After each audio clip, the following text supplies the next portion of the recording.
What does it mean for Tokyo equities? I mean, I'm not sure if it's getting to be a crowded trade, but there's been so much interest in Japanese equities. There is, and it's a fascinating question you pose there, because a lot of that interest that has especially come this year has gone into a few very, very crowded trades. Inflation has been one of those crowded trades, and the bank shares of Japan have done much better than bank shares actually in any other market. They've outperformed US bank shares almost 100% over 1 year. Can you believe that? Wow. Because of expectations of policy change on the monetary front. I actually think we'll have a change of sector leadership. I think that bank story and the inflation story may actually get less focused from now. And I think there's an awful lot of really fantastic stuff going on in the market that hasn't been looked at for about a year because people have just been buying inflation stories.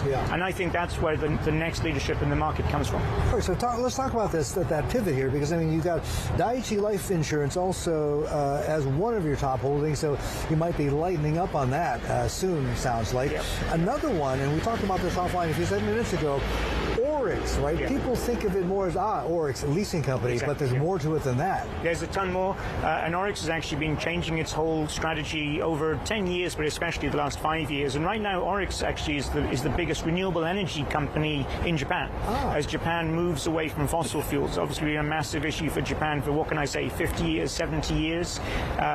Japan used nuclear. That's very difficult right now.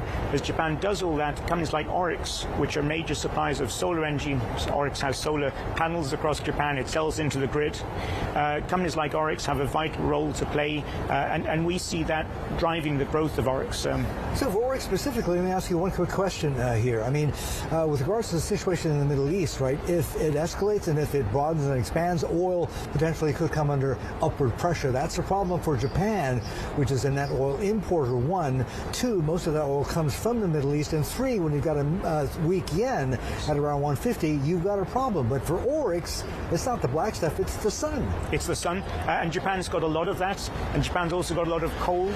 The contrast between daytime and nighttime temperature is very high in this country, and actually that's fantastic if you're a solar provider. As you say, they just need sun. They've got a lot of it. They've got the panels to convert that to electricity, and they're in actually, if I may say, a great place strategically because of the needs of this country that they serve.